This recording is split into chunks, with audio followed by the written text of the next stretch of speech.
ನಮಸ್ತೆ ವೀಕ್ಷಕರೇ, maths class S J YouTube ಚಾನಲ್ಗೆ ಸ್ವಾಗತ. ನಾನು ನಿಮ್ಮ ಶಿವಯೋಗಿ. ಪ್ರಿಯ ವೀಕ್ಷಕರೇ, ಇದು ಪಾರ್ಟ್ 3 ಅಂದರೆ ಫಸ್ಟ್ ಪಿ ಯು ಸಿ ಏನಿದ್ದೀರಿ ಅಲ್ವಾ, ಫಸ್ಟ್ ಪಿ ಯು ಸಿದವರಿಗೆ ಮ್ಯಾಥ್ಸ್ ಇಂಪಾರ್ಟೆಂಟ್ ಕ್ವಶನ್ಸ್ಗಳನ್ನು ಹೇಳ್ಕೊಡ್ತಾ ಇದ್ದೀನಿ. ಓಕೆ, ಇದಕ್ಕಿಂತ ಮುಂಚೆ ಪಾರ್ಟ್ 1ನಲ್ಲಿ 7 ಚಾಪ್ಟರ್ಸ್ ಹೇಳ್ಕೊಟ್ಟಿದ್ದೀನಿ. ಪಾರ್ಟ್ 2 ಅಲ್ಲಿ 5 ಮಾರ್ಕಿಂದು ಪ್ಲಸ್ 10 ಮಾರ್ಕಿಂದು ಪ್ಲಸ್ 3 ಚಾಪ್ಟರ್ಸ್ ಹೇಳ್ಕೊಟ್ಟಿದ್ದೀನಿ. ಓಕೆ, ಸೊ ಇವಾಗ ಪಾರ್ಟ್ 3 ಇದೆ ಅಲ್ವಾ, ಈ ಪಾರ್ಟ್ 3 ಅಲ್ಲಿ ರಿಮೈನಿಂಗ್ ಚಾಪ್ಟರ್ಸ್ ಎಷ್ಟು ಅದಾವಲ್ಲ ಅಷ್ಟು ಹೇಳ್ಕೊಡ್ತೀನಿ ಅಂತ. Right, remaining chapters I think ಒಂದು 5 ಚಾಪ್ಟರ್ಸ್ ರಿಮೈನಿಂಗ್ ಇದ್ದಿರ್ಬೋದು. ಸೊ ಆ 5 ಚಾಪ್ಟರ್ಸ್ದು ಇಂಪಾರ್ಟೆಂಟ್ ಕ್ವಶನ್ಸ್ಗಳನ್ನ ಹೇಳ್ಕೊಡ್ತೀನಿ ಅಂತ. 2 mark, 3 mark, 5 mark, 6 mark plus 4 mark ಎಲ್ಲವನ್ನ ಹೇಳ್ಕೊಡ್ತೀನಿ ಅಂತ. ಸೊ ಹಾಗಾಗಿ ಈ ಒಂದು ವಿಡಿಯೋವನ್ನು ತಾವು ಕೊನೆ ತನಕ ನೋಡ್ರಿ. ಮತ್ತು ಇನ್ನೂ ಯಾರಾದರೂ ಸಬ್ಸ್ಕ್ರೈಬ್ ಆಗಿದ್ದಿಲ್ಲ ಅಂತಂದರೆ ಈ ಕೂಡಲೇ ನಂದೊಂದು ಚಾನಲಿಗೆ ಸಬ್ಸ್ಕ್ರೈಬ್ ಆಗಿರಿ. ಇನ್ನೂ ಯಾರಾದರೂ ನಂದು ಟೆಲಿಗ್ರಾಮ್ ಗ್ರೂಪಿಗೆ ಜಾಯಿನ್ ಆಗಿದ್ದಿಲ್ಲ ಅಂತಂದರೆ ಈ ಕೂಡಲೇ ನಮ್ಮ ಟೆಲಿಗ್ರಾಮ್ ಗ್ರೂಪಿಗೆ ಜಾಯಿನ್ ಆಗಿರಿ. ಓಕೆ ಡೇ ಸ್ಟೂಡೆಂಟ್ಸ್, ಯಾರೂ ಭಯ ಪಡೋಕ್ಕೆ ಹೋಗ್ಬೇಡ್ರಿ. ಕೂಲಾಗಿ ಒಂದು ಪ್ರಾಪರ್ ಪ್ಲ್ಯಾನ್ ಮಾಡಿರಿ, ಪ್ಲ್ಯಾನ್ ಮಾಡಿ ಸ್ಟಡಿ ಮಾಡಿರಿ. ಸೊ ನೀವೇ ಹೇಳ್ಕೊಡ್ರಿ ಅಂತಂದರೆ ಆಲ್ರೆಡಿ ನಾನು ಹೇಳ್ಕೊಟ್ಟಿದ್ದೀನಿ ನಿಮಗೆ. ಎಲ್ಲಿ ಅಂದರೆ ಪಾರ್ಟ್ 1 ವಿಡಿಯೋ ಅಲ್ಲಿ ಹೇಳ್ಕೊಟ್ಟಿದ್ದೀನಿ ನೋಡಿರಿ. ಪಾರ್ಟ್ 1ಅಲ್ಲಿ ಯಾವ ಥರ ಸ್ಟಡಿ ಮಾಡಬೇಕು, ಯಾವುದನ್ನು ಚಾಯ್ಸಲ್ಲಿ ಇಟ್ಕೋಬೇಕು, ನಾವು 80 ಔಟ್ ಆಫ್ 80ಯನ್ನು ಯಾವ ಥರ ತೊಗೋಬೇಕು ಎಲ್ಲವನ್ನ ಹೇಳ್ಕೊಟ್ಟಿದ್ದೀನಿ. ಹಾಗಾಗಿ ತಾವು ಪಾರ್ಟ್ 1ಅನ್ನು ಯಾವುದೇ ಕಾರಣಕ್ಕೆ ಮಿಸ್ ಮಾಡೋಕ್ಕೆ ಹೋಗ್ಬೇಡ್ರಿ. ಓಕೆ ಡೇ ಸ್ಟೂಡೆಂಟ್ಸ್, ಒಂದು ಹೆಲ್ಪ್ ಬೇಕಾಗಿತ್ತು. ಏನು ಅಂತಂದರೆ, ಇನ್ನೂ ನೀವು ನಿಮ್ಮದು ಫ್ರೆಂಡ್ಸಿಗೆ ಶೇರ್ ಮಾಡ್ತಾ ಇಲ್ಲ. ದಯಮಾಡಿ ಪ್ರತಿಯೊಂದು ವಿಡಿಯೋ ಲಿಂಕನ್ನು ನಿಮ್ಮ ಫ್ರೆಂಡ್ಸಿಗೂ ಸಹ ಶೇರ್ ಮಾಡಿರಿ. ಅಥವಾ ನಿಮ್ಮದು ವಾಟ್ಸಪ್ ಟೆಲಿಗ್ರಾಮ್ ಗ್ರೂಪ್ ಇದ್ದರೆ ಅಲ್ಲೂ ಸಹ ಈ ಒಂದು ವಿಡಿಯೋ ಲಿಂಕನ್ನು ಶೇರ್ ಮಾಡಿರಿ. ನೀವು ಎಷ್ಟು ಸಪೋರ್ಟ್ ಮಾಡ್ತೀರ ಅಷ್ಟು ನನಗೆ ವಿಡಿಯೋ ಮಾಡೋಕ್ಕೆ ತುಂಬ ಉತ್ಸಾಹ ಬರುತ್ತೆ. ಸೊ 10th ಚಾಪ್ಟರ್ ನೋಡಿರಿ, ಕೋನಿಕ್ ಸೆಕ್ಷನ್ಸ್ ಇಂಪಾರ್ಟೆಂಟ್ ಕ್ವಶನ್ಸ್. ಇಲ್ಲಿ 3 ಮಾರ್ಕಿಂದ ಕ್ವಶನ್ಸ್ ನೋಡೋಣ ಅಂತ್ರಿ. ಓಕೆ, ನಿಮಗೆ ಡೌಟ್ ಇದ್ದಿರ್ಬೋದು ಏನು ಅಂತಂದ್ರೆ, ಸರ್ ಕೋನಿಕ್ ಸೆಕ್ಷನ್ 3 ಮಾರ್ಕಿಂದ ಕ್ವಶನ್ಸ್ ಅದಾವ ಅಥವಾ ಎಷ್ಟು ಮಾರ್ಕಿಂದ ಕ್ವಶನ್ಸ್ ಬರ್ತಾವೆ ರೀ ಕೊನೆಕ್ ಸೆಕ್ಷನಲ್ಲಿ ಅಂತ ಒನ್ ಟೈಮ್ ಬ್ಲೂ ಪ್ರಿಂಟಿಗೆ ಹೋಗೋಣ ಅಂತ್ರಿ. ಓಕೆ ನೋಡ್ರಿ, ಕೋನಿಕ್ ಸೆಕ್ಷನ್ ಇಲ್ಲಿದೆ ನೋಡ್ರಿ, 10th ಚಾಪ್ಟರ್ ಅಲ್ಲ. ಇಲ್ಲಿ ನಿಮಗೆ ಒಂದು 3 ಮಾರ್ಕಿಗೆ ಬರ್ತದೆ ಮತ್ತು ಒಂದು 6 ಮಾರ್ಕಿಗೆ ಬರ್ತದೆ. ಕರೆಕ್ಟ್, ಟೋಟಲ್ 11 ಮಾರ್ಕ್ ಬರ್ತದೆ ನೋಡ್ರಿ. ಎಸ್, ಒಂದು 3 ಮಾರ್ಕ್ ಕ್ವಶನ್ ಬರ್ತದೆ, ಒಂದು 6 ಮಾರ್ಕ್ ಕ್ವಶನ್ ಬರ್ತದೆ. ಸೊ ಹಾಗಾಗಿ ಯಾರು ಇದನ್ನು ಮಿಸ್ ಮಾಡೋಕ್ಕೆ ಹೋಗ್ಬಿಡ್ರಿ. ಈಸಿ ಇದೆ ರೀ, ಈಸಿಯಾಗಿ ನೀವದ ಸ್ಕೋರನ್ನು ಮಾಡಬಹುದು. ಓಕೆ, ಅಷ್ಟೊಂದೇನು ಡಿಫಿಕಲ್ಟ್ ಇಲ್ಲ, ಇದು ತುಂಬ ಈಸಿ ಇದೆ ರೀ. ಸೊ ನಾನು ಇದರೆಲ್ಲ ಸಾಲ್ಯೂಷನ್ಸ್ನು ಹೇಳ್ಕೊಟ್ಟಿದ್ದೀನಿ. ಪ್ಲೇಲಿಸ್ಟಲ್ಲಿ ಹೋಗಿ ತಾವೇನದ ಅಭ್ಯಾಸನ ಮಾಡ್ಬೋದು ಅಥವಾ ಪ್ಲೇಲಿಸ್ಟಲ್ಲಿ ನೋಡಿ ಅರ್ಥ ಮಾಡ್ಕೊಂಡು ಪ್ರಾಕ್ಟೀಸ್ ಮಾಡಿರಿ. ಓಕೆ, ಸಾಲ್ಯೂಷನ್ಸ್ ಎಲ್ಲನೂ ಇದೆ ರೀ. ನೋಡ್ರಿ, ಫಸ್ಟ್ ಕ್ವಶನ್ ಏನಂದರೆ, find the centre and the radius of the circle x² + y² + 8x + 10y - 8 = 0 ಅಂತ. ಇದು 2022 ಮತ್ತು 2020ರಲ್ಲಿ ಕೇಳ್ತಕ್ಕಂಥ ಒಂದು ಕ್ವಶನ್ ಇದೆ. Next, find the coordinates of the focus, equation of directrix, length of latus rectum of the parabola, that is y² = 12x. ಇದಿಷ್ಟೇ ಕೇಳ್ತಾನೆ ಕ್ವಶನಲ್ಲಿ. Okay, so ಇನ್ನೊಂದು question ಅಂದರೆ ಇದಿಷ್ಟೇ ಕೇಳ್ತಾನೆ ನೋಡಿರಿ. ನಾನು ಎರಡು ಮಿಕ್ಸ್ ಮಾಡಿ ಬರೆದಿದ್ದೀನಿ, ಯಾಕಂದರೆ ಇಲ್ಲಿ ಖಾಲಿ ಇಕ್ವೇಷನ್ ಚೇಂಜ್ ಇರೋದ್ರಿಂದ ನಾನು ಒಂದೇ ಕ್ವಶನಲ್ಲೇ ಬರೆದಿದ್ದೀನಿ ರೀ. ಎರಡೂ ಕೇಳೋಂಗಿಲ್ಲ, ಒಂದು ಕೇಳ್ತಾನೆ ನಮಗೆ 3 ಮಾರ್ಕಿಗೆ. ಓಕೆ, ನೀವು ಎರಡನ್ನ ಪ್ರಾಕ್ಟೀಸ್ ಮಾಡಿರಿ. ನೆಕ್ಸ್ಟ್ ಅದನ್ನು ಬಿಟ್ಟರೆ ಯಾವ ಥರ ಕೇಳ್ಬೋದು ಅಂದರೆ, find the equation of hyperbola whose foci are 0, ±12 and the length of the latus rectum is 36. Length of latus rectum ಕೊಟ್ಟಿದ್ದಾನೆ, ಫೋಕೈ ಕೊಟ್ಟಿದ್ದಾನೆ. ಓಕೆ, ಏನು ಫೈಂಡ್ ಔಟ್ ಮಾಡಬೇಕಂದ್ರೆ ಇಕ್ವೇಷನ್ ಆಫ್ ದ ಹೈಪರ್ಬೋಲಾವನ್ನು ಫೈಂಡ್ ಔಟ್ ಮಾಡಬೇಕಂತ. Define parabola, find the equation of the parabola with focus 2, 0 and directrix x = -2 ಅಂತ ನೋಡ್ರಿ. 5th question, find the coordinates of the foci, ವರ್ಟೆಸಸ್ and eccentricity of x² / 9 - y² / 16 = 1. ಇದು 2018ರಲ್ಲಿ ಕೇಳಿದ question ಅದ ನೋಡ್ರಿ. So ಇದೇ ಮೆಥಡಲ್ಲೇ ಇದೇ ಥರನೇ ಕ್ವಶನ್ಸ್ ಕೇಳ್ತಾನೆ. ಹಾಗಾಗಿ ಪ್ರತಿಯೊಂದು ಕ್ವಶನನ್ನು ಚೆನ್ನಾಗಿ ಅರ್ಥ ಮಾಡ್ಕೊಳ್ರಿ. Okay, all questions are very important. Find the centre and radius of the circle x square plus y square minus 4x minus 8y minus 45 equals to 0 ಅಂತ. ಇದು 2019ರಲ್ಲಿ ಕೇಳ್ತಕ್ಕಂಥ ಕ್ವಶನ್ ಅದ. ಓಕೆ ಡಿಯರ್ ಸ್ಟೂಡೆಂಟ್ಸ್, ನಾನು ನಿಮಗೆ ಆಲ್ರೆಡಿ ಪ್ರೀವಿಯಸ್ ಕ್ಲಾಸಲ್ಲಿ ಹೇಳಿದ್ದೀನಿ 7 to 8 days ನೀವು ನಿಮ್ಮ ಡೇಯಲ್ಲಿ ಎಷ್ಟು ಟೈಮ್ ಸಿಗ್ತಿತ್ತು ನಿಮಗೆ? ಡೈಲಿ ಒಂದು 8 ಅವರ್ಸ್ ಸಿಗ್ತಿತ್ತು, 8 ಅವರ್ಸ್ 10 ಅವರ್ಸ್ ಸಿಗ್ತಿತ್ತು, 10 ಅವರ್ಸ್ 16 ಅವರ್ಸ್ ಸಿಕ್ಕರೆ 16 ಅವರ್ಸು ಸಹ ತಾವು ಪ್ರಾಕ್ಟೀಸ್ ಮಾಡಿರಿ. ಯಾಕಂದರೆ ಅದು ಮೋಸ್ಟ್ ಇಂಪಾರ್ಟೆಂಟ್ ಅದ ರೀ. ನಿಮಗಿರೋದೇ ಒಂದು 30 ಡೇಸ್ ಟೈಮ್ ಇದಿರ್ಬೋದು. ಹಾಗಾಗಿ ಯಾರು ಯಾವುದೇ ಕಾರಣಕ್ಕೂ 1 ಮಿನಿಟನ್ನು ವೇಸ್ಟ್ ಮಾಡೋಕ್ಕೆ ಹೋಗ್ಬೇಡ್ರಿ. ಮ್ಯಾಥ್ಸ್ ಅಂತೂ ನೀವು ಯಾವುದೇ ಕಾರಣಕ್ಕೆ ಮಿಸ್ ಮಾಡ್ಕೊಳಕ್ಕೆ ಹೋಗ್ಬೇಡ್ರಿ. 7 to 8 ಡೇಸಲ್ಲೇ 80 ಮಾರ್ಕ್ ತಗೋತೀರಿ. ಓಕೆ, ಸೊ ಹಾಗಾಗಿ ಯಾರು ಟೈಮನ್ನು ವೇಸ್ಟ್ ಮಾಡಬೇಡ್ರಿ. ನೀಟಾಗಿ ನಾನು ಏನು ಹೇಳಿದ್ದೀನಿ ಎಲ್ಲ ಕ್ವಶನ್ಸ್ಗಳನ್ನು ಪ್ರಾಕ್ಟೀಸ್ ಮಾಡಿರಿ. ಓಕೆ, ಆಲ್ರೆಡಿ ನಾನು ಒಂದು ಪ್ಲ್ಯಾನ್ ಕೊಟ್ಟಿದ್ದೀನಿ ನಿಮಗೆ ಪಾರ್ಟ್ 1ದಾಗ. ಆ ಪ್ಲ್ಯಾನ್ ಪ್ರಕಾರ 2 ಮಾರ್ಕಿಂದು, 3 ಮಾರ್ಕಿಂದು, 5 ಮಾರ್ಕಿಂದು, 4, 6 ಮಾರ್ಕಿಂದು ಎಲ್ಲವನ್ನು ತಾವೇನು ಮಾಡಬೇಕು, ಪರ್ಫೆಕ್ಟ್ ಆಗ್ರಿ. ಓಕೆ, ಇಷ್ಟು ದಿನ ಏನು ಮಜಾ ಮಾಡಿರಿ. ಓಕೆ, ಬಟ್ ಇವಾಗ ಮಾತ್ರ ಯಾವುದೇ ಕಾರಣಕ್ಕೆ ನೀವು ಟೈಮ್ ವೇಸ್ಟನ್ನು ಮಾಡೋಕ್ಕೆ ಹೋಗ್ಬೇಡ್ರಿ.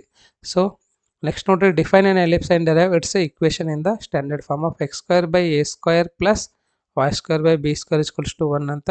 Next define hyperbola and derive its equation in the standard form x square by a square minus y square by b square equal to 1 ಅಂತ. ಇವು 6 ಮಾರ್ಕಿಂದ ಕ್ವಶನ್ ಅದ ನೋಡ್ರಿ. ಸೊ ನಿಮಗೆ ಇದು ಆಗ್ತಿತ್ತು, ಇದು ಮಾಡಿರಿ.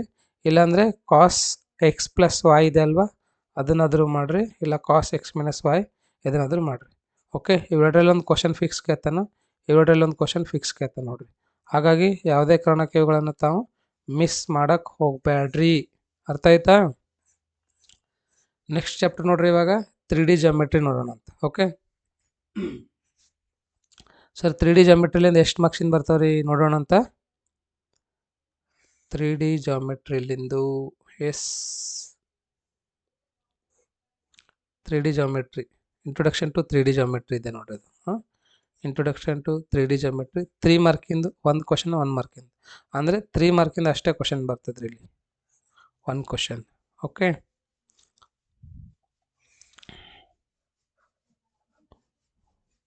S, introduction to 3D geometry. Okay, ಒಂದು 3 ಮಾರ್ಕಿನ ಒಂದು ಕ್ವಶನ್ ಬರ್ತದೆ. ಎಷ್ಟು ಕ್ವಶನ್ಸ್ಗಳು ಕೊಟ್ಟಿನಿ ನೋಡ್ರಿ, ನಾನು ಒಂದು 9 ಕ್ವಶನ್ ಕೊಟ್ಟಿನಿ. ಇದರಲ್ಲಿಂದೇ ಬರ್ತದೆ ರೀ 3 ಮಾರ್ಕಿಂದ. ಓಕೆ, ಏನು ಡೌಟ್ ಬೇಡ ನಿಮಗೆ. ನೋಡ್ರಿ ಏನಿದೆ ಅಂದರೆ, show that the points P Q R collinear ಅಂತ. ಇವು 3 ಪಾಯಿಂಟ್ಸ್ಗಳು ಏನದ ಅಂತ ನಾವು ಶೋ ಮಾಡಬೇಕು. ಕೋಲಿನಿಯರ್ ಅಂದರೆ ಏನು? ಏರಿಯಾ ಈಕ್ವಲ್ ಟು 0 ಅಥವಾ ಇವು 3 ಪಾಯಿಂಟ್ಸ್ಗಳು ಒಂದೇ ಲೈನಲ್ಲಿ ಬರ್ತಾವಂತ ಅರ್ಥ. Okay,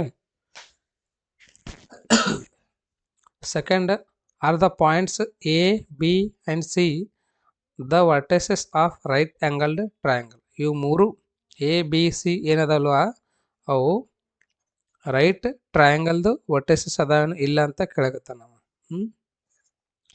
next 4th question, show that the points third question, find the equation of set of points P such that P A square plus P B square equal to 2k square where A and B are the points 3, 4, 5 and -1, 3, -7 respectively. Show that the points A, B, C and D are the vertices of a parallelogram ABCD. ಅಂದರೆ ಇಲ್ಲಿ ABCD ಅಂತಕ್ಕಂಥ ಏನವಲ್ವ, ಇವು ಒಂದು ಪ್ಯಾರಲೋಗ್ರಾಮಿಂದು ವರ್ಟೈಸಸ್ ಅದ ಅಂತ prove ಮಾಡಬೇಕಂತ. So ಯಾವ ಥರ ಹೇಳ್ತೀರಿ ನೀವು? AB ಈಕ್ವಲ್ ಟು CD ಇರಬೇಕು, AC ಈಕ್ವಲ್ ಟು BD ಇರಬೇಕು. ಅವಾಗ ಏನಂತ ಹೇಳ್ತಿದ್ದೆ ನಾವು? ಇವು ವರ್ಟೈಸಸ್ ಆಫ್ ಪ್ಯಾರಲೋಗ್ರಾಮ್ ಅಂತ ಹೇಳ್ತಿದ್ದೆವು, ಹೌದಲ್ವಾ? ಸೊ ಇದ್ರದ್ದೆಲ್ಲ ಸಾಲ್ಯೂಷನ್ಸ್ ನಾನು ಹೇಳಿಕೊಟ್ಟಿದ್ದೀನಿ, ತಾವೇನಾದ್ರೆ ಚೆನ್ನಾಗಿ ಪ್ರಾಕ್ಟೀಸ್ ಮಾಡಬಹುದು. ಓಕೆ, ಮತ್ತು ಇಲ್ಲಿ ಯಾವ ಥರ ಮಾಡ್ತಾರೆ ನೋಡಿರಿ 3D ಜಾಮೆಟ್ರಿ ಒಳಗೆ. Verify the following are the vertices of an isosceles triangle. ಅದೆಲ್ಲ ಏನು ಕೇಳ್ತಂದ್ರೆ vertices of an isosceles triangle, right triangle ಅಥವಾ ಪ್ಯಾರಲೋಗ್ರಾಮ್ ಅಂತ ಪ್ರೂವ್ ಮಾಡೋದು ಅಷ್ಟೇ ಕೇಳ್ತಾನೆ ನೋಡ್ರಿ. ಇಲ್ಲಿ ನೋದೇ ಅದ ನೋಡ್ರಿ, ವೆರಿಫೈ ದ ಫಾಲೋವಿಂಗ್ ವರ್ಟೈಸಸ್ ಇದು ಬ್ರಾಕೆಟ್ ಅದ ನೋಡ್ರಿ, are the vertices of right triangle. 7th question, verify the following ಅರ್ಧ ವಾಟ್ ಇಸ್ ದ ಪ್ಯಾರಲೋಗ್ರಾಮ್ ಹೇಳಿನಲ್ವಾ. Parallelogram, right triangle, isosceles triangle ಅಂತ ಕೇಳ್ತಾನೆ. Find the equation of the set of points which are equidistant from the points. Find the equation of the set of points P, the sum of whose distances from A 4, 0, 0 and B minus 4, 0, 0 is equal to 10. Correct. ಈ ಚಾಪ್ಟರ್ದ solutions ಮಾಡಿದ್ದೆ ನೋಡಿ ನಾನು. Okay, solutions are important questions explained. ಪ್ಲೇಲಿಸ್ಟಲ್ಲಿ ಹೋಗಿ ತಾವು ಮಾಡಬೇಕು, ಇವುಗಳನ್ನು ನೋಡಬೇಕು. ಸರ್ ಪ್ಲೇಲಿಸ್ಟ್ ಎಲ್ಲಿ ಸಿಗ್ತದ್ರಿ ಅಂತಂದರೆ ನಂದು ಯೂಟ್ಯೂಬ್ ಏನಿದೆ ಅಲ್ವಾ, ಯೂಟ್ಯೂಬ್ ಚಾನಲಲ್ಲಿ ಹೋಮ್ ಪೇಜಲ್ಲಿ ಹೋಗ್ರಿ, ಅಲ್ಲಿ ವಿಡಿಯೋಸು ಪ್ಲೇಲಿಸ್ಟ್ ಎಲ್ಲ ಸಿಗ್ತಾವೆ. ನೆಕ್ಸ್ಟ್ ನೋಡಿರಿ, ಲಿಮಿಟ್ಸ್ ಆ್ಯಂಡ್ ಡೆರಿವೇಟಿವ್ಸ್ ನೋಡೋಣ ಅಂತ. ಇಂಪಾರ್ಟೆಂಟ್ ಕ್ವಶನ್ಸ್ ಇವು 1 ಮಾರ್ಕಿನ ಕ್ವಶನ್ಸ್ ಅದಾವೆ. ಇವಾಗಂತ ನಿಮ್ಗೆ ಫಿಲ್ ಇನ್ ದ ಬ್ಲ್ಯಾಂಕ್ ಅಥವಾ MCQ ಕೇಳ್ತಾನೆ ರೀ, ಹಾಗಾಗಿ ನೋಡ್ಕೊಳ್ರಿ. ಇವ್ಯಾಲ್ವೇಟ್, ಫೈಂಡ್ ಎಲ್ಲ ಯಾವ ಇಯರಲ್ಲಿ ಕೇಳಿದಾರೆ ನೋಡ್ಕೊಳ್ರಿ. ನೋಡಿ ಚೆನ್ನಾಗಿ ಪ್ರಾಕ್ಟೀಸ್ ಮಾಡಿರಿ. ಇವ್ಯಾಲ್ವೇಟ್ ಓಕೆ. ಅದಾದ್ಮೇಲೆ 2 ಮಾರ್ಕಿನ ಕ್ವಶನ್ಸ್ ಅದಾವನ್ನೆಲ್ಲ ನೋಡೋಣ ಅಂತ. ಲಿಮಿಟ್ಸ್ ಆ್ಯಂಡ್ ಡೆರಿವೇಟಿವ್ಸ್ ಅಲ್ಲಿಂದ ಸ್ವಲ್ಪ ದೊಡ್ಡ ಚಾಪ್ಟರ್ ಇದೆ ಅಂತ ಅನ್ಕೋತೀನಿ ನಾನು. 100% ಇಟ್ ಈಸ್ ಬಿಗ್, ಬಿಕಾಸ್ ಇಲ್ಲಿ 16 ಮಾರ್ಕಿಂದು ಕ್ವಶನ್ಸ್ಗಳು ಅದಾವ ನೋಡ್ರಿ. ಏನೇನು ಕೇಳ್ತಾನೆ ಅಂದರೆ, ಒಂದು 2 ಮಾರ್ಕಿಂದ ಕೇಳ್ತಾನೆ, ಒಂದು 3 ಮಾರ್ಕಿಂದ ಕೇಳ್ತಾನೆ, ಒಂದು 5 ಮಾರ್ಕಿಂದ ಕೇಳ್ತಾನೆ, ಒಂದು 4 ಮಾರ್ಕಿಂದ ಕೇಳ್ತಾನೆ ನೋಡ್ರಿ. 1 ಮಾರ್ಕಿಂದನೂ ಕೇಳ್ತಾನೆ, 2 ಮಾರ್ಕಿಂದನೂ ಕೇಳ್ತಾನೆ, 3 ಮಾರ್ಕಿಂದನೂ ಕೇಳ್ತಾನೆ, 4, 5 ಎಲ್ಲನೂ ಕೇಳ್ತಾನೆ ನೋಡ್ರಿ ಇಲ್ಲಿ, ಎಕ್ಸೆಪ್ಟ್ 6 ಮಾರ್ಕ್ಸ್. 6 ಮಾರ್ಕಿನ ಅಂದ್ಬಿಟ್ಟು ಆಲ್ಮೋಸ್ಟ್ ಎಲ್ಲ ಕೇಳ್ತಾ ಇದ್ದಾನೆ. ಓಕೆ ನೋಡ್ರಿ, evaluate limit sin AX by BX where B is not equal to 0 ಅಂತ. ಇವ್ಯಾಲ್ವೇಟ್ limit x⁻15 - 1 divided by x⁻10 - 1 ಅಂತ. ಇದರಲ್ಲಿ ಯಾವುದಾದ್ರೂ ಡಿಲೀಟ್ ಆಗಿದೆ ನೋಡ್ರಿ ಒಂದು ಟೈಮ್ ಡಿಲೀಟ್ ಆಗಿತ್ತು ಅಂದರೆ ಅದನ್ನು ಬಿಟ್ಟು ಮಿಕ್ಕಿದೆಲ್ಲ ಪ್ರಾಕ್ಟೀಸ್ ಮಾಡಿರಿ. ಇವ್ಯಾಲ್ವೇಟ್ 2 ಮಾರ್ಕಿನ ಕ್ವಶನ್ಸ್ ನೋಡಿದ್ರೆ ಅಲ್ವಾ. ಎಸ್, ಇದೇ ಥರ ಕ್ವಶನ್ಸೇ ಕೇಳ್ತಾ ನೋಡ್ರಿ. ಇದೇನಾದರೂ ಚಾಯ್ಸಲ್ಲಿ ಇಟ್ಟರೆ ಈ ಚಾಪ್ಟರ್ ಓದ್ಲಕ್ಕೆ ಹೋಗಬೇಡ್ರಿ. 3 ಮಾರ್ಕಿಂದ ನೋಡಿರಿ, suppose f of x equal to a plus bx where x is less than 1, f of x is 4 when x is equals to 1, f of x is b minus ax when x is greater than 1. Okay, and if limit f of x is equals to f of 1 for what are possible values of a and b. a and b ವ್ಯಾಲ್ಯೂನ ಕಂಡುಹಿಡಿಯಬೇಕಂತ ಸಾಲ್ಯೂಷನ್ನ ಹೇಳಿದ್ದೀನಿ ರೀ already. 15th question, find the derivative of y is equals to sin x with respect to x from the first principle ಅಂತ ಎಷ್ಟು time ಕೇಳಿದ್ದಾನೆ ನೋಡ್ರಿ. ಇದರಲ್ಲಿ ಯಾವುದಾದ್ರೂ delete ಆಗಿತ್ತು ಅಂದರೆ ಅದನ್ನು ತಾವು ಓದಕ್ಕೆ ಹೋಗಬೇಡ್ರಿ. Differentiate cos x with respect to x from first principle, ಇವೆಲ್ಲ ಇಂಪಾರ್ಟೆಂಟ್ ನೋಡ್ರಿ. Find the derivative of tan x with respect to x, ಇದನ್ನು ಹೇಳಿದ್ದೀನಿ, ಎಲ್ಲ ಕ್ವಶನ್ಸ್ಗಳು ಹೇಳಿದ್ದೀನಿ ನೋಡ್ರಿ. ಮೋಸ್ಟ್ ಇಂಪಾರ್ಟೆಂಟ್ ಕ್ವಶನ್ಸ್ ಅದಾವೆ. Derivative of sin 5x from the first principle. Okay, ನಾನು ಸಾಧ್ಯ ಆಯಿತು ಅಂದರೆ ಇವೆಲ್ಲದ್ರದ್ದು ಪ್ಲೇಲಿಸ್ಟ್ಗಳು ನಿಮಗೆ ಗ್ರೂಪಲ್ಲಿ ಹಾಕ್ಲಿಕ್ಕೆ ಟ್ರೈ ಮಾಡ್ತೀನಿ, ಬಟ್ ಡಿಸ್ಕ್ರಿಪ್ಷನಲ್ಲಿ ಮಾತ್ರ ಕೊಟ್ಟಿದ್ದೀನಿ ನೋಡಿರಿ. ಎಲ್ಲದರದ್ದು ಡಿಸ್ಕ್ರಿಪ್ಷನಲ್ಲಿ ಕೊಟ್ಟಿದ್ದೀನಿ ಲಿಂಕ್, ತಾವೇನದ ಒಂದೊಂದೊಂದೊಂದು ಯೂಸ್ ಮಾಡಿ ನೋಡ್ಬೋದು. ಇವು ಮೋಸ್ಟ್ ಇಂಪಾರ್ಟೆಂಟ್ ಕ್ವಶನ್ಸ್ಗಳು ನೋಡಿ, ಫಿಕ್ಸ್ ಕ್ವಶನ್ಸ್ ಇವು. ಓಕೆ, ಒಂದು ಇದನ್ನಾದರೂ ಕೇಳ್ತಾನೆ, ಇಲ್ಲ ಇದನ್ನಾದರೂ ಕೇಳ್ತಾನೆ. ಫಿಕ್ಸ್ ಕ್ವಶನ್ 100% ಕೇಳ್ತಾನೆ. ನಿಮ್ದು ಏನಾರೇ ಬೇಡಕ್ಕಿದ್ರೆ ಅಷ್ಟೇ ಕೇಳಂಗಿಲ್ಲ ನೋಡ್ರಿ. ಬಿಟ್ಟರೆ ಇವು ಕೇಳ್ತಾನೆ ನೋಡ್ರಿ. ಇದು ಅಂತ ಕೇಳೋದು ಡೌಟ್, ಇದು ಕೇಳ್ತಾರೆ. ಓಕೆ, ಇವು 3ರಲ್ಲಿ ಒಂದು ಕ್ವಶನ್ ಫಿಕ್ಸ್ ಕೇಳ್ತಾನೆ, ಬಟ್ ಇದನ್ನು ಪ್ರಾಕ್ಟೀಸ್ ಮಾಡಿರಿ. ನಿಮ್ಮ ಬ್ಯಾಡ್ ಲಕ್ ಇದ್ದಿತ್ತು ಅಂದರೆ ಏನು ಮಾಡೋಕ್ಕೆ ಸಾಧ್ಯ ಇಲ್ಲ.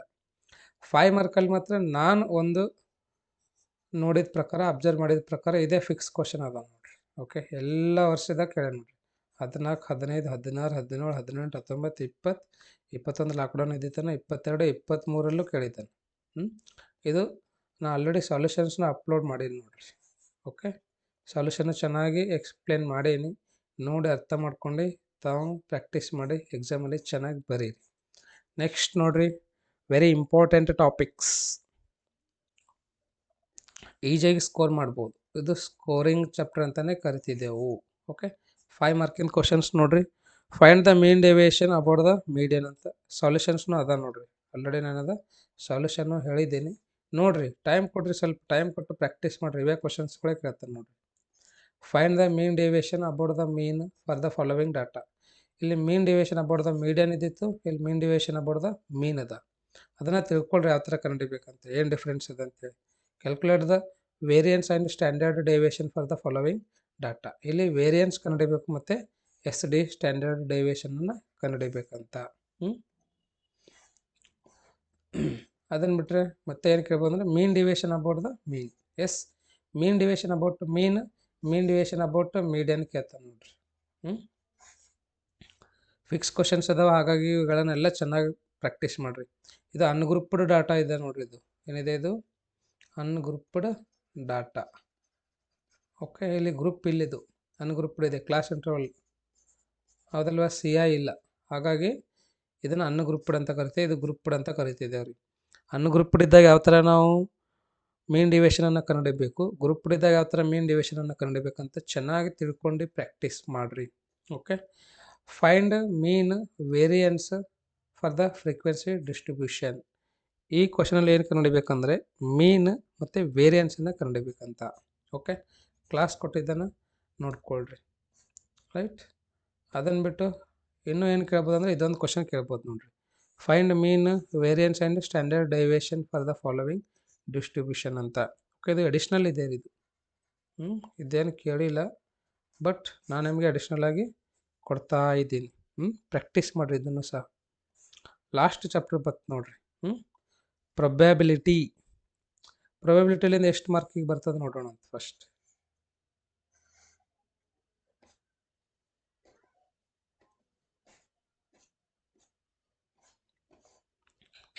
ಪ್ರೊಬ್ಯಾಬಿಲಿಟಿಲಿಂದ 8 ಮಾರ್ಕ್ ಬರ್ತದೆ ನೋಡ್ರಿ. ಎಷ್ಟು ಬರ್ತದೆ? 8. ಒಂದು 2 ಮಾರ್ಕಿಗೆ ಬರ್ತದೆ, ಒಂದು 5 ಮಾರ್ಕಿಗೆ ಬರ್ತದೆ, ಒಂದು 1 ಮಾರ್ಕಿಗೆ ಬರ್ತದೆ. 2, 5, 1. ಓಕೆ, ಟೀಕೆ ಬೇಟ. ಸ್ವಲ್ಪ ಜಾಸ್ತಿ ಕ್ವಶನ್ಸ್ ಅದಾವ್ರಿ ಇದರಲ್ಲಿ. ನೀವು ಪ್ರಾಕ್ಟೀಸ್ ಮಾಡ್ತೀರಾ ಮಾಡ್ಬೋದು, ಅಥವಾ ಇದನ್ನು ಚಾಯ್ಸಲ್ಲಿ ಇಟ್ಕೋತೀರಿ ಅಂದರೆ ಇಟ್ಕೋಬೋದು. ಸ್ವಲ್ಪ ಜಾಸ್ತಿ ಕ್ವಶನ್ಸ್ ಅದಾವೆ. ಎಷ್ಟು ಅದಾವೆ ನೋಡಲ ಟೋಟಲ್? 7, 8, 9, 13 ಕ್ವಶನ್ಸ್ ಅದಾವೆ. 13 ಜಾಸ್ತಿ ಅಲ್ಲ, ಮಾಡಿರಿ. ಎಲ್ಲ ನೀಟಾಗಿ ಸಾಲ್ವ್ ಮಾಡಿ ಅರ್ಥ ಮಾಡ್ಕೊಳ್ಳೋದು ಇಂಪಾರ್ಟೆಂಟ್ ಅದ ನೋಡಿರಿ. ಪ್ರೊಬ್ಯಾಬಿಲಿಟಿ 1 + 2 + 5 = 8 ಮಾರ್ಕ್ ಬರ್ತಾವೆ. ಹೌದಾ? First one, consider the experiment of rolling a die. ಲೆಟ್ A be the event getting a prime number, B be the event getting an odd number. Write the sets representing the events A or B, A and B, A but not B, not A ಅಂತ. Second, 2 dice are thrown and the sum of the number which come up on the dice is noted. List us consider the following events associated with this experiment. A event is the sum is even, the sum is multiple of B and multiple of 3, and C event is the sum is less than 4, and D event is the sum is greater than 11. Which pair of these events are mutually exclusive ಅಂತ ನೋಡ್ರಿ. Okay, next ನೋಡ್ರಿ, third question. A die is rolled, ಲೆಟ್ E be the event. E ಅಂದರೆ ಒಂದು event ಅಂತ ಅರ್ಥ ರೀ. Event ಅಂದರೆ ಒಂದು ಘಟನೆ ಅಂತ ಅರ್ಥ. Die shows 4 and F be the event. F ಅನ್ನೋದು ಇನ್ನೊಂದು ಈವೆಂಟ್ ಅದಂತ, ಇನ್ನೊಂದು ಘಟನೆ ಅದಂತ. Okay, die shows even number. Are A and F mutually exclusive. ಇವು ಎರಡು ಮ್ಯೂಚುವಲಿ ಎಕ್ಸ್ಕ್ಲೂಸಿವ್ ಈವೆಂಟ್ಸ್ಗಳು ಅದಾವೇನು ಅಂತ ಕೇಳ್ತಾ ಇದ್ದಾನೆ. Fourth question, a die throw describe the following events. First event, a number less than 7, B a number greater than 7, C a multiple of 3, D a number less than 4, and A B C D E ಆಗಬೇಕಿದು ಒಂದು. Okay, ಈ event ಏನಿದೆ ಅಂದರೆ an even number greater than 4. F a number not less than 3. Also find A union B, A intersection B, B union C, E intersection F, D intersection E, A minus C, D minus ಇದು D minus E ಆಗಬೇಕಿದು. Okay, E intersection F dash ಅಂತ. ಇದು ನಿಮಗೆ ಕೇಳಿದ್ರೆ 5 ಮಾರ್ಕಿಗೆ ಕೇಳ್ತಾನೆ, ಇಲ್ಲಾಂದರೆ 2 ಮಾರ್ಕಿಗೆ ಏನು ಕೇಳ್ತಂದ್ರೆ ಖಾಲಿ 1-2 ಕನ್ನಡಿ ಅಂತಾನೆ. A B ಕನ್ನಡಿ ಅಂತಾನೆ, ಅಥವಾ B ಯೂನಿಯನ್ C ಕನ್ನಡಿ ಅಂತಾನೆ. ಎರಡೇ ಕೊಡ್ತಾನೆ ಅವಾಗ, A ಮತ್ತು B ಅಥವಾ 3 ಕೊಡ್ತಾನೆ. ಇಷ್ಟು ಕೇಳಂಗಿಲ್ಲ ರೀ, ಇವೆಲ್ಲವನ್ನ ಪರ್ಫೆಕ್ಟ್ ಆದ್ರಿಂದ ನೀವು ಯಾವುದೇ ಕ್ವಶನ್ ಕೇಳಿದ್ರೂ ಈಸಿಯಾಗಿ ಬಿಡಿಸ್ಬೋದು ಅಂತ ಹೇಳಿದ್ದೀನಿ. ಇದು ಅಂತ ನಾನು ಆಲ್ರೆಡಿ ಲಾಸ್ಟ್ ಟೈಮ್ ಕೊಟ್ಟಿದ್ದೀನಿ 5 ಮಾರ್ಕ್ ಕ್ವಶನಲ್ಲಿ. ಇನ್ನೊಂದು ಟೈಮ್ ನೋಡಿರಿ. One card is drawn from well shuffled deck of 52 cards. If each outcome is equally likely, calculate the probability that the card will be a diamond, not an ace, a black card, not a diamond, not a black card ಅಂತ. Okay, 5 ಮಾರ್ಕಿನ question ಅದ ನೋಡ್ರಿ ಇದು. ಕೇಳ್ತಕ್ಕಂಥ chances ತುಂಬಾ ಇದೆ. 6th question, A bag contains 9 discs of which 4 are red, 3 are blue, 2 are yellow. The discs are similar in shape and size. Disc is drawn at random from the bag. Calculate the probability that it will be red, yellow, blue, not blue, either red or blue. 7th question, a committee of 2 persons is selected from 2 men and 2 women. What is the probability that the committee will have no man, 1 man, 2 men? 8th question, a letter is chosen at random from the word assassination. Find the probability that letter is a vowel, is a constant. 2 ಮಾರ್ಕಿಗೆ ಕೇಳಬಹುದ್ರಿ. Sometimes ನಿಮಗೆ 5 ಮಾರ್ಕಿಗೂ ಕೇಳಬಹುದು. Okay, next 9th question ನೋಡ್ರಿ. Given P of A is 3/5, P of B is 1/5, find P of A or B if A and B are mutually exclusive. ಇದು 1 ಮಾರ್ಕಿಗೆ ಕೇಳಬಹುದು ನೋಡ್ರಿ, ಇಲ್ಲ 2 ಮಾರ್ಕಿಗೆ ಕೇಳಬಹುದು. Same ಇದನ್ನು question 1 ಅಥವಾ 2 ಮಾರ್ಕ್. ಸೇಮ್ ಇದನ್ನು ಕ್ವಶನ್ 1 ಅಥವಾ 2 ಮಾರ್ಕ್ ನೋಡ್ರಿ. ಎಲ್ಲ ಸೇಮ್ ಒಂದೇ ಮೆಥಡೇ ಅದಾವ. 12th ಕ್ವಶನ್ಗೆ ಹೋಗೋಣ ಅಂತ. On her vacations, Veena visits 4 cities A, B, C and D in a random order. What is the probability that she visits? A, first one, A before B, A before B and B before C. Third one, A first and B last. Fourth one, A either first or second. Fifth one, A just before B. ಇವೆಲ್ಲ ಆಕಿ visit ಮಾಡ್ತಕ್ಕಂಥ ಒಂದು probability ಎಷ್ಟು ಅಂತ ಕೇಳ್ತಾ ಇದ್ದಾರ. ಏನೇನೆಲ್ಲ ಕೇಳ್ತಾರಪ್ಪ ನಿಮಗೆ, ಹೌದಲ್ವಾ? ನೆಕ್ಸ್ಟ್ ಲಾಸ್ಟ್ 13th ಕ್ವಶನ್ ನೋಡ್ರಿ. Find the probability that a hand of 7 cards is drawn from a well shuffled deck of 52 cards.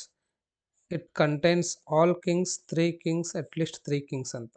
Okay, so ಎಲ್ಲನೂ ಇಂಪಾರ್ಟೆಂಟ್ ಕ್ವಶನ್ಸ್ಗಳು ಕೊಟ್ಟಿದ್ದೆ ನಿಮಗೆ, ಹೌದಾ? ಹಾಗಾಗಿ ನಾನು ನಿಮಗೇನು ಹೇಳ್ತೀನಿ ಅಂದರೆ, ನೀಟಾಗಿ ಒಂದು ನೋಟ್ಬುಕ್ಕಲ್ಲಿ ಸಾಲ್ವ್ ಮಾಡಿರಿ. ಓಕೆ, ಚಾಯ್ಸ್ ಮಾಡಿರಿ. ಫಸ್ಟ್ ಚಾಯ್ಸ್ ಮಾಡಿರಿ. ಓಕೆ, 2 ಮಾರ್ಕಿಂದ ಯಾವ ಮಾಡಬೇಕು, 3 ಮಾರ್ಕಿಂದು, 4 ಮಾರ್ಕಿಂದು, 5 ಮಾರ್ಕಿಂದು, 6 ಮಾರ್ಕಿಂದು, ಯಾವ್ಯಾವ ಚಾಪ್ಟರ್ಲಿಂದ ಮಾಡಬೇಕಂತ ನೀಟಾಗಿ ಮೊದಲೇನದ ಡಿಸೈಡ್ ಮಾಡಿರಿ ಅಥವಾ ಚಾಯ್ಸ್ ಮಾಡಿರಿ. ಮಾಡಿ ನೋಟ್ಬುಕ್ ಒಳಗೆ ಸಾಲ್ವ್ ಮಾಡಿರಿ. ನಿಮ್ದೊಂದು 7 to 8 days ಟೈಮ್ ಹೋಗಲ್ಲ. ಓಕೆ, 8 days ಟೈಮ್ ಹೋದ್ರೂ ಪರವಾಗಿಲ್ಲ, ನೀಟಾಗಿ ಬರೀರಿ. ಇಲ್ಲಿ ನಿಮಗೆ 2 mark, 3 mark, 5 mark, 4 mark, 6 mark ಎಲ್ಲನೂ ಕವರ್ ಆಗ್ತಾವ್ರಿ. ಓಕೆ, ಜಾಸ್ತಿ ಚಾಯ್ಸಲ್ಲಿ ಇಟ್ಕೊಬೇಡ್ರಿ, ಒಂದಷ್ಟೇ ಚಾಯ್ಸಲ್ಲಿ ಇಟ್ಕೊರಿ, ಒಂದಷ್ಟೇ ಚಾಯ್ಸಲ್ಲಿ ಇಟ್ಕೊಳ್ರಿ. ಕರೆಕ್ಟಾ? ಸೊ ಇವೆಲ್ಲ ವಿಡಿಯೋಗಳು ನಿಮಗೆ ಹೆಲ್ಪ್ ಆಗ್ತಾ ಇವೆ ಅಂತ ಅಂದ್ಕೊತೀನಿ, ಯೂಸ್ನೂ ಆಗಿದೆ ಅಂತ ಅಂದ್ಕೊತೀನಿ. ನಿಮ್ಮ ಫ್ರೆಂಡ್ಸಿಗೂ ಸಹ ಇನ್ನೂ ಯಾರಾದರೂ ಶೇರ್ ಮಾಡಿದಿಲ್ಲ ಅಂದರೆ ಆದಷ್ಟು ಬೇಗ ಶೇರ್ ಮಾಡಿರಿ. ಮತ್ತು ಸಬ್ಸ್ಕ್ರೈಬ್ ಆಗಿದ್ದಿಲ್ಲ ಅಂದರೆ ಈ ಕೂಡಲೇ ಸಬ್ಸ್ಕ್ರೈಬ್ ಆಗಿರಿ. ಓಕೆ, ಈ ಒಂದು ವಿಡಿಯೋ ನಿಮಗೆ ಇಷ್ಟ ಆಗಿದ್ರೆ ಲೈಕ್ ಮಾಡಿರಿ. ಯಾರಿಗಾದರೂ PDF ಬೇಕಾಗಿತ್ತು ಅಂತಂದರೆ ಟೆಲಿಗ್ರಾಮ್ ಗ್ರೂಪಿಗೆ ಜಾಯಿನ್ ಆಗಿರಿ, ಆ್ಯಂಡ್ ನನಗೆ ಮೆಸೇಜ್ ಮಾಡಿರಿ. ಓಕೆ, ಅದು ಪೇಯ್ಡ್ ಕ್ಯಾಂಡಿಡೇಟ್ಸಿಗೆ ಅಷ್ಟೇ ಇದೆ ರೀ. ಮತ್ತು ಇನ್ನೊಂದೇನು ಅಂತಂದರೆ, ನಾನು ಫಿಸಿಕ್ಸ್, ಕೆಮಿಸ್ಟ್ರಿ, ಬಯಾಲಜಿ, ಓಕೆ, ಈ 3 ಮಾಡಲ್ ಕ್ವಶನ್ ಪೇಪರ್ಗಳನ್ನು ಅಪ್ಲೋಡ್ ಮಾಡಿದ್ದೇನೆ ರೀ. ಆ್ಯಂಡ್ ಮ್ಯಾಥ್ಸ್ನೂ ಮಾಡಿದ್ದೀನಿ, ಅದನ್ನು ನೋಡಿರಿ. ಎಲ್ಲ ಮಾಡಲ್ ಕ್ವಶನ್ ಪೇಪರ್ಗಳು ಅಪ್ಲೋಡ್ ಮಾಡಿದ್ದೀನಿ, ಚೆನ್ನಾಗಿ ನೋಡ್ರಿ ಅದು. Okay, watch and try to understand ಯಾವ ಥರ ಕ್ವಶನ್ಸನ್ನು ಕೇಳಿದ್ದೀನಿ ಅಂತ ಚೆನ್ನಾಗಿ ತಿಳ್ಕೊಳ್ರಿ. ನಾನು ನೆಕ್ಸ್ಟ್ ವಿಡಿಯೋಲಿ ಬಯಾಲಜಿ ಮತ್ತು ಕೆಮಿಸ್ಟ್ರಿ ಇಂಪಾರ್ಟೆಂಟ್ ಕ್ವಶನ್ಸ್ಗಳನ್ನು ಹೇಳಬೇಕಂತ ಅಂದ್ಕೊಂಡಿದ್ದೀನಿ, ನೋಡೋಣ ಅಂತ. ಓಕೆನಾ? ಸೊ ಮ್ಯಾಥ್ಸ್ ಅಂತೂ ಫುಲ್ಲಿ ಕಂಪ್ಲೀಟ್ ಆಯಿತು. ಇವಾಗ ಏನು ಮ್ಯಾಥ್ಸ್ ಉಳಿದಿಲ್ಲ ನಿಮ್ಗೆ, ಅಷ್ಟೇ ನಿಮ್ಮ ಕೆಲಸ ಏನಂದರೆ ಸಾಲ್ವ್ ಮಾಡೋದು. ಸಾಲ್ಯೂಷನ್ಸ್ನು ಏನದ ನಾನು ವಿಡಿಯೋಸ್ಗಳನ್ನು ಅಪ್ಲೋಡ್ ಮಾಡಿದ್ದೀನಿ. ಇದನ್ನೇ ಸುಮಾರು ಸರ್ತಿ ಹೇಳ್ತಾ ಇದ್ದೀನಿ ನಾನು, ಬೇಜಾರಾಗ್ತಿರ್ಬೋದು ನಿಮಗೆ. ಬಟ್ ನೀವು ನೋಡಿ ಅರ್ಥ ಮಾಡ್ಕೊಂಡು ಬರ್ದ್ರಿ ಅಂದ್ರೆ ನನಗೂ ಖುಷಿ ಆಗ್ತದೆ. ಚೆನ್ನಾಗಿ ಸ್ಕೋರ್ ಮಾಡಿರಿ. ಮಿನಿಮಮ್ ಏನಿಲ್ಲ ಅಂದ್ರೆ ಔಟ್ ಆಫ್ 80ಗೆ ನೀವು 70+ ತೊಗೋತೀರಿ, ನಾನು ನಿಮಗೆ ಗ್ಯಾರಂಟಿ ಕೊಡ್ತೀನಿ ರೀ. Okay, there is no doubt. 100% ನೀವು ಮಿನಿಮಮ್ 70+ ತೊಗೋತೀರಿ. ಕರೆಕ್ಟ್. ಸೊ ಇನ್ನೊಂದು ಸ್ವಲ್ಪ ಎಫರ್ಟ್ ಹಾಕಿದ್ರಿ ಅಂತಂದರೆ 80 ಔಟ್ ಆಫ್ 80 ತೊಗೋತೀರಿ. ಏನು 7 to 8 ಡೇಸ್ ಚೆನ್ನಾಗಿ ಪ್ರಾಕ್ಟೀಸ್ ಮಾಡಿದ್ರಿ ಅಂದರೆ. ಓಕೆನಾ. ಸೊ ಈ ಒಂದು ವಿಡಿಯೋನ ಅಷ್ಟು ತನಕ ನೋಡೋದಕ್ಕೆ ನಿಮ್ಮೆಲ್ಲರಿಗೂ ತುಂಬ ಧನ್ಯವಾದಗಳು. ಮತ್ತೆ ಮುಂದಿನ ಒಂದು ವಿಡಿಯೋಲಿ ಭೇಟಿಯಾಗೋಣ ಅಂತ. All the best. Thank you so much.